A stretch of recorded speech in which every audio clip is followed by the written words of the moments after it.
From the Oklahoma Newsroom, this is a Thunder Thursday update. I'm Jenni Carlson here with our Thunder coverage team. It is trade deadline day, guys, so we've got some Thunder news to talk about, but we've also got league-wide news to talk about because that all impacts the Thunder as players move around. By the way, I'm joined by Barry Trammell, columnist, Darnell Mayberry, Thunder web guru, and Anthony. Just guru overall. It really is. Just, I'll take that. Any fact of life, anywhere he goes. Just guru. Okay, guru. And Thunder beat writer Anthony Slater.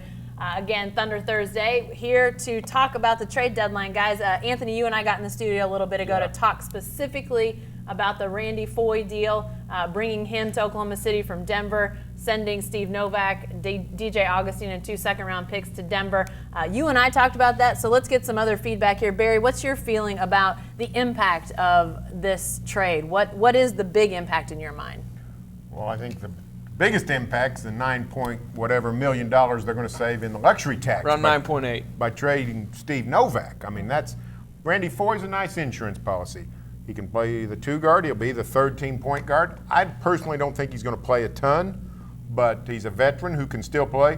Had 32 points against somebody this season, so I mean he can still fill it up on occasion. He can get hot. I mean he's a guy that's nice to have. It's not, I thought it was important to keep a third-team point guard. If he's a guy that you can put in for 4 or 5 minutes to play point guard in a playoff game, then I think it's a fine trade. You know, he has struggled shooting the ball of late in the last couple years, but Darnell, I'm wondering, is that as much maybe a product of Denver not being, the Denver team that maybe people around here remember from the playoffs a couple years ago? I mean, this is a struggling franchise. If he's hitting anything, he's probably almost doing it on his own. It could change with some guys around him like he would see here in Oklahoma City. Yeah, it's a struggling franchise in Denver with a lot of injuries that they've had over the last 2 years. So I think coming to Oklahoma City will be a nice change of scenery for him. This will be the most talent that he's ever been around with Russell Westbrook, Kevin Durant, Serge Ibaka.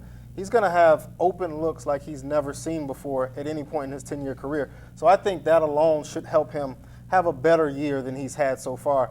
And he's still a 37% three-point shooter for his career, which is really, really good.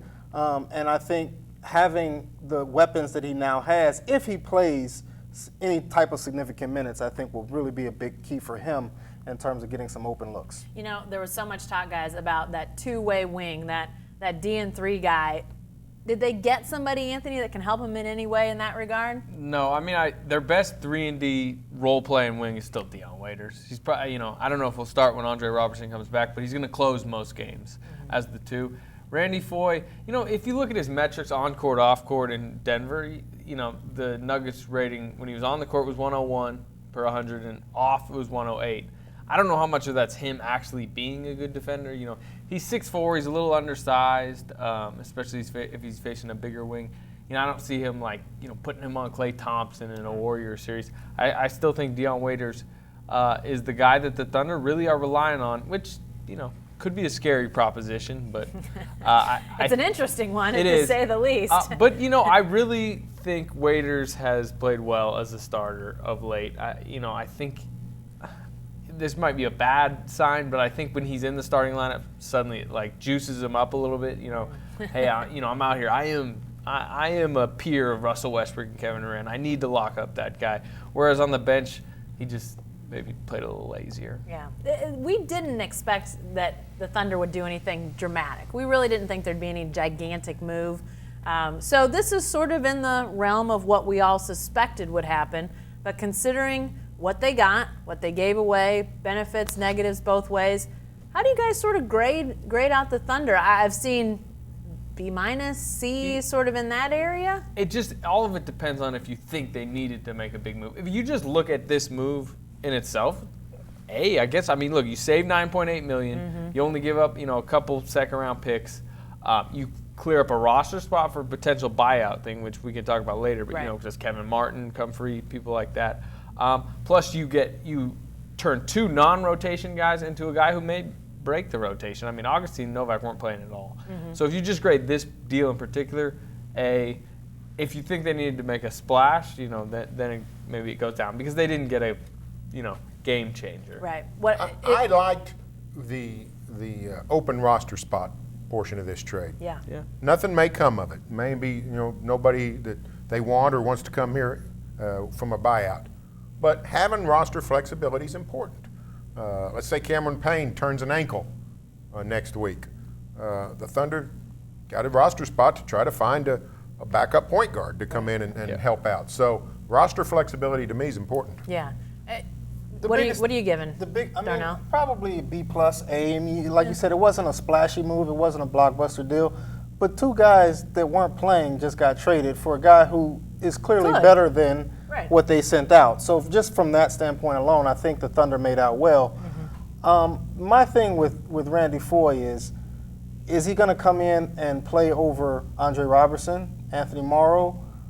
Could he take some of Dion Waiters' minutes? You know, I mean, there's still some questions now that Billy Donovan has to figure out, and I think the next 10, 15 games are going to be interesting to see how the Thunder now, which direction they go in terms of trying to implement Randy Foye into this rotation. Yeah. What's a little bit unfortunate for Randy Foye is he's arriving at an unfortunate point in the schedule.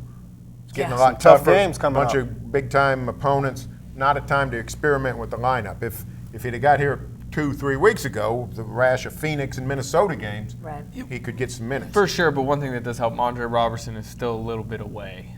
You know, he's going to return, I'd say, within the next couple of weeks. But, you know, I'd say Foye will have 6 to 8 games where Robertson's not competing with him for minutes. Yeah, and we've talked about that open roster spot. Let's dive into that a little bit more. But first, I want to remind people you're watching Thunder Thursday. It's our NBA trade deadline edition.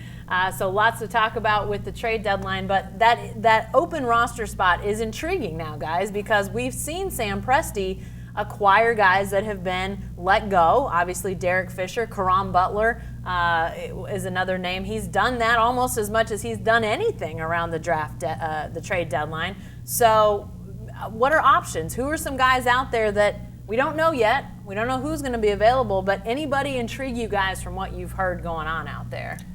Well, I mean, the biggest name out there that might get bought out, although there's reports he may just stay now, is Joe Johnson. I mentioned a little bit earlier. Your favorite, ISO Joe. ISO Joe. You know, I don't think he'd come to Oklahoma City, just from people I've talked to. It sounds like Cleveland's a potential option, or just staying in, you know, there's a chance Brooklyn.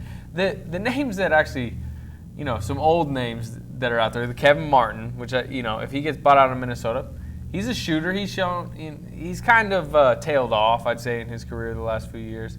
And then another one, you know, another old name, Caron Butler might get bought out of Sacramento. Are we going to get a sequel? Is there a sequel coming? Is that the deal? In a second, you're going to start talking about Derek Fisher here. He needs a job. He is Why available. not? He needs Why a not job. Derek Fisher? They need the 13-point guard. I'm not sure he's of the Thunder DNA anymore, guys, after what we've heard of late. But you know, I think there's Darrell Wright just came back from, you know, I think he was playing in China. That's a guy they were interested in for a while. That's a good name. Yeah, I mean, just because, you know, I just think, you know, Sebastian Telfair, I don't think, you know, that's not a good name. But, you know, it's not, but I see where you're going, and that's one of the names I was going to say. Sebastian Telfair, Ish Smith, those type of guys, third-string point guards. Barry alluded to it earlier. I don't think they're going to go out and get a Joe Johnson type with a big name, with a big-time career, maybe in the twilight years of his career. I think it'll be more of a third-string point guard type, like an Ish Smith, like a Sebastian Telfair. But there's there's guys in the D League, you know, JP Takoda, who, you know, Tokido. My fault. Tokido. at least you We'll didn't say edit that Tokyo. But he was close. But I just mean, just look at the D League All-Star game this year. You know, that's where they went and just randomly, you never even heard of Lance. I mean, you probably heard of Lance Thomas, but nobody ever thought he was an NBA player. Yeah. They got him. Suddenly, they've turned him into, like, the Knicks, like, 4th best player. Swiss Army knife. Yeah. So, flexibility. Barry, you mentioned earlier the idea of a guy potentially getting hurt. It happens this time of year. The Thunder better serve to wait and see what a need might be, or if a guy comes available, do they pounce? Well, I mean, I don't know what their thought process. They clearly have a list, and it's a pecking order. Yeah. I don't know what that pecking order is. I think if it's a guy in the middle of that list comes available, you might wait. But if a guy near the top, I think you pounce. All right, guys. Anything else about the Thunder on trade deadline day? It was about what we expected. No big surprises. The last thing that I'll say is, I mean, we've seen this before in terms of the Thunder getting some insurance. Barry mentioned it earlier. Last year, even, they went out and got Dion Waiters. Reggie Jackson was in the same situation then that Dion Waiters is in now. So if they feel like Dion Waiters, for whatever reason, isn't someone they want to go with for the future, Randy Foye can now step in as a cheaper more inexpensive replacement to Dion Waiters going forward. Yeah, interesting options there. Hey, you're watching Thunder Thursday. It's our NBA trade deadline edition, and lots of Thunder talk, but there's also obviously a lot going on around the league as well, guys, and it was kind of quiet. I was going to say less than we thought going on around the league, but still yeah, some stuff. We never did see sort of that big blockbuster deal. Dwight Howard was rumored to maybe be on the move out of Houston. That didn't happen. Blake Griffin a few days ago was talked about, but then Doc Rivers squashed that talk. So we didn't really have the big monumental move that maybe we thought we could this trade deadline, but some interesting stuff going on, and especially within close proximity to the Thunder. Memphis, guys, has got to be one of the most interesting situations, Barry. That was the most interesting deal of the day. Well, I mean, they're starting a boys' home there for wayward boys. Angels with dirty faces, for crying out loud. They're trying to. It's a halfway house. When Zach Randolph is your man of stability, I mean, he's sort of the big brother trying to keep the youngins in line. I mean, that's a madhouse. Let's outline it. We got Zach Randolph, Tony Allen, people are aware of. They've recently added, now the names are. Matt Barnes in the offseason. Matt Barnes was in the offseason, but today they add Lance Stevenson. They add Chris Anderson a couple days ago. P.J. Harrison. And P.J. Harrison. That's 6 guys with troubled pasts. What is going on? 2 seems the limit on an NBA roster. Yeah. They got 6. 6 out of 15. Well, you know what I will say, though? A lot of those guys are pretty professional. You know, like Tony Allen. Did he just say a lot of those guys? You guys know, is Tony Allen professional? He beat up his teammate on the plane. He's a pretty professional guy. Zach Randolph, I don't think, Well, Zach, that's what I'm saying. Zebo is he's the stability. Let me keep going here. Marc Gasol. Well, but I would put Marc Gasol and Mike Conley. I was going to say Mike Conley. There are some very. But how many guards is it going to take to hold this all together? It's an experience. It's one of the great sociological experiments in NBA history. Literally, you got half the team of wayward guys and half the team of pretty solid guys. They've got guys that you could see openly getting in fights at practice, really over not much of anything. Now I will say this for Memphis. They did not trade for Markieff Morris, so you got. I'm just saying. My point here is which culture would you rather have, or like team chemistry would you rather have? Memphis, where there's some crazy guys, but they want to win and they're competitive, or a place like Houston, where you just got a bunch of blah. The Memphis culture clearly has been solid and stable for several years, no doubt about it. And frankly, Matt Barnes has not, as far as we know, has not caused any trouble within the Memphis compound. I mean, he's declared war on the Knickerbocker coach and no longer maybe the for coach. good reason, and he's not the only one. So I mean, there's reason to think that the Memphis culture is pretty good inside, and maybe these guys can conform. The Birdman's getting old. I think he mellowed out. I think he's mellowed out. Maybe P.J. Harrison's grown up. I think there's a lot of maybes and so I mean, hopefullys here. it's still a. I'm just saying, like, wouldn't you rather have that than Houston, where like Dwight Howard and James Harden are reportedly trying to get each other traded behind each other's backs? Well, That's a good question. What you're saying is there's a culture in existence in Memphis that's not there in Houston. Yeah. And maybe these guys can conform to it. It is an experiment, as the word you use, Barry, and I think it is an interesting experiment because, in theory, the West still has spots available for the playoffs. I mean, we thought that maybe we'd see like a Houston making moves to potentially, cement that spot. Is there a chance that all this craziness is actually Memphis trying to get into the playoffs? Could they actually make the playoffs with this roster? Where are they? They're fifth right in the now. strong They're fifth. fifth, and they're 5 games up on the Rockets. Are actually 9th right now. How much longer is Gasol out? Long time. Sounds like maybe the rest of the year. Yeah, he's in bad That shape. hurts. But the thing is, like, Nobody's the West is weak right now. The Blazers are the 7th seed. Yeah. The Jazz are the 8th. Like, they'll Can they probably hold it make the together? playoffs. Can they hold it together now with these Well, guys? Memphis will make the playoffs, and they may not fall far. But they're not trying to make a move because look, they traded Courtney Lee. Gasol's out. They traded Jeff Green for Stevenson and got a first-round pick. That was just about getting the first-round pick and They've whatever. got no illusions. shedding some salary. They got no illusions of contending this season. Yeah. But I they're gonna be wouldn't fun. mind seeing a They're 1-8 gonna be Warriors Grizzlies. How about a 3-6 Thunder Grizzlies? There Now you that go. would be fun. I don't want to go to You need Memphis 1-8 again. Grizzlies Warriors because one of those guys might knock Stephen Curry out, and that'll give the Thunder a chance.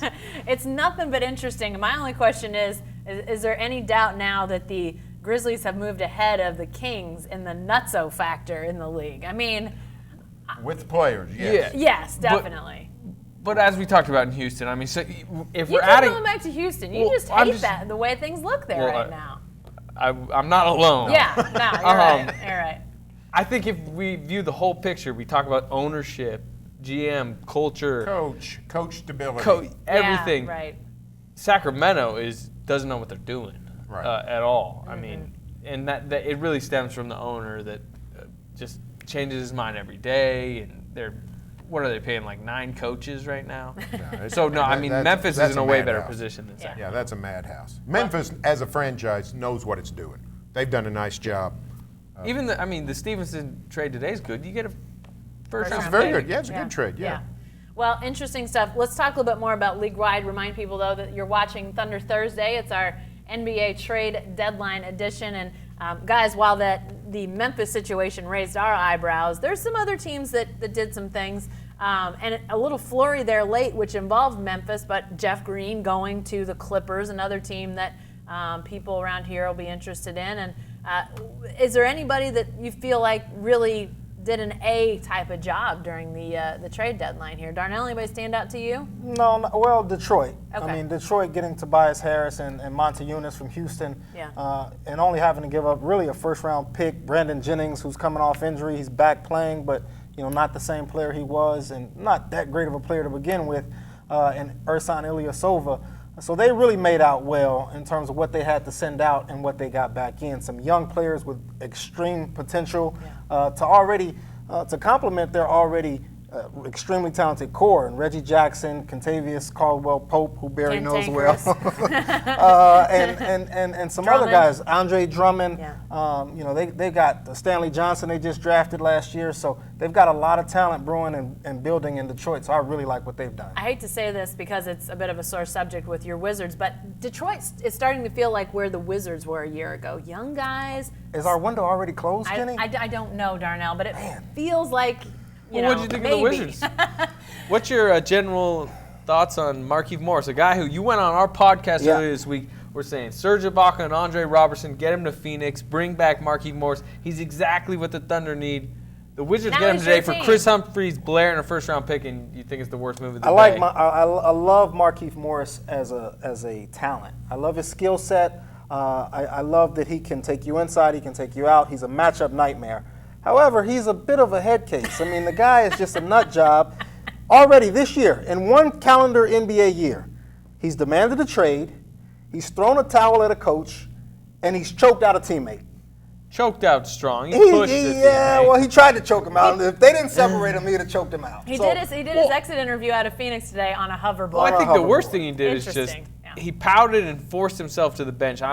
He just didn't want to play anymore. He basically forced himself to the bench. Then finally they fired the coach he threw the towel at, Right. and then suddenly the next game he's starting and scoring 34 points.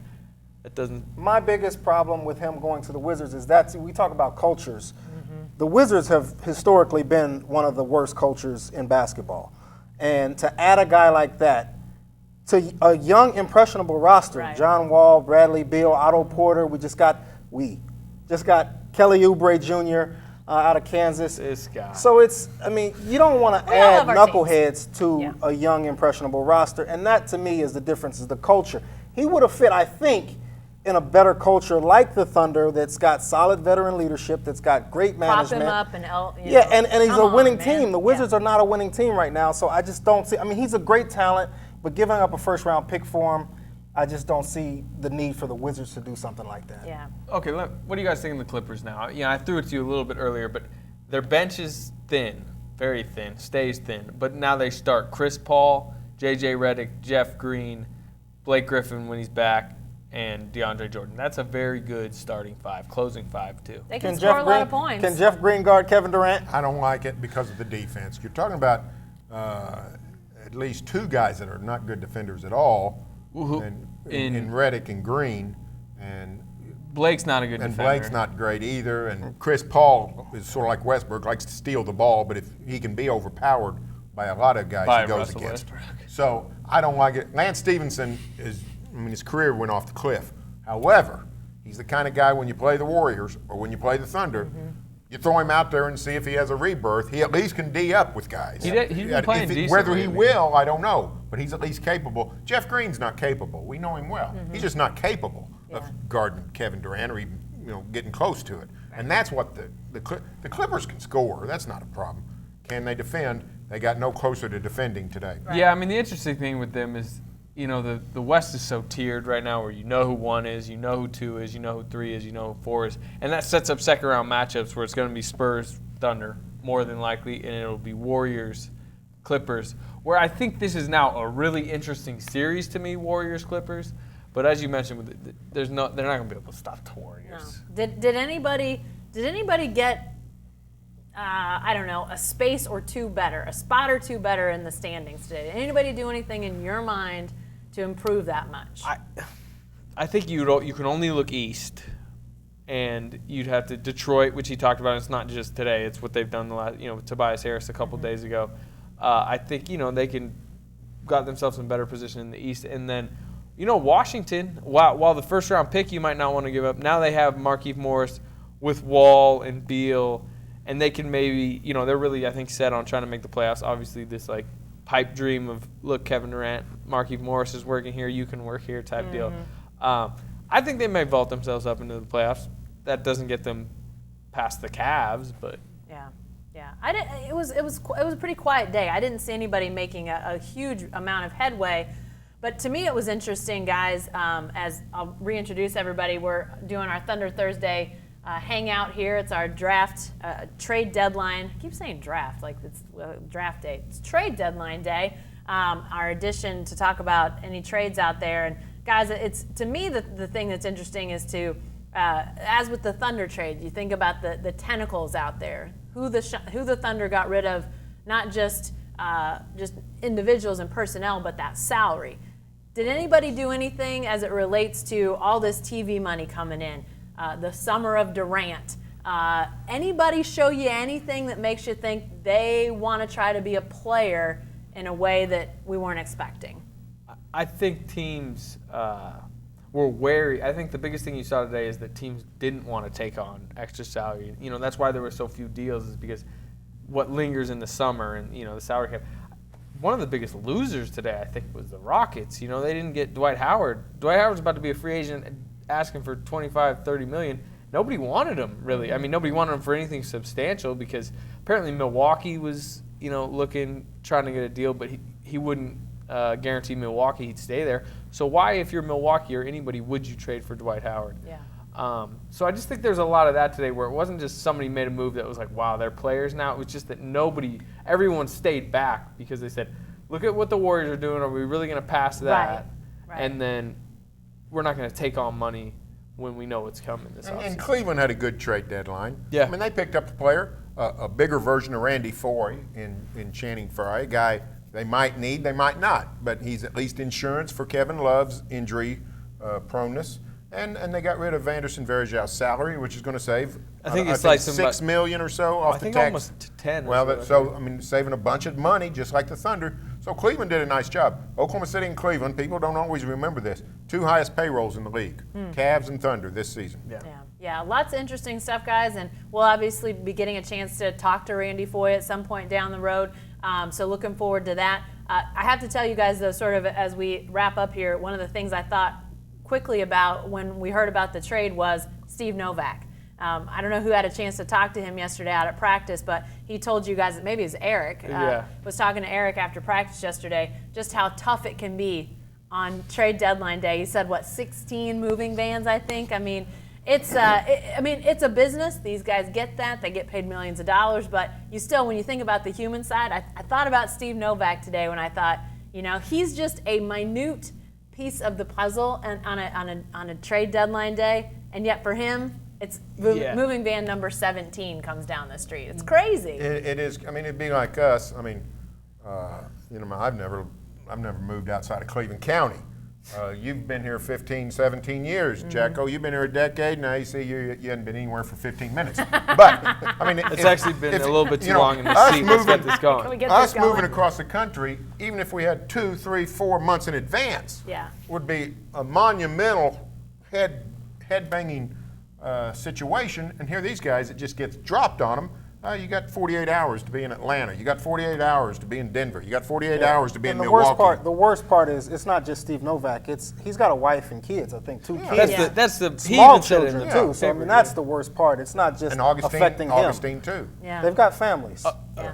It was kind of interesting today. We go in, we walk into the Thunder practice facility, and I'm shocked Sam Presti did this, but there was like a window in their facility to like, it was their war room where they were all in there talking. Presti's sitting there on his phone, Troy Weaver, different people are kind of walking around, and Steve Novak is through a wall, but 20 feet away, going through a shooting routine.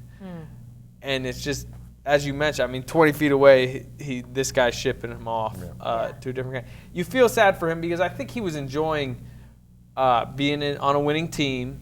He seemed to really enjoy the locker room. He was very good for Ennis Canner. He was Ennis Canner's friend from Utah, remained here. Friend and driver, I believe, right? At times a driver, because Ennis Canner says the exits are too curvy. I don't even want to think about that. But so I think you feel for him. I think he was really sad. But on the other end, you mentioned Augustine, but I will say DJ Augustine, he wasn't causing any issues. It wasn't anything like that. But he's about to be a free agent. Yeah. He wanted to showcase he his wanted to talents. play.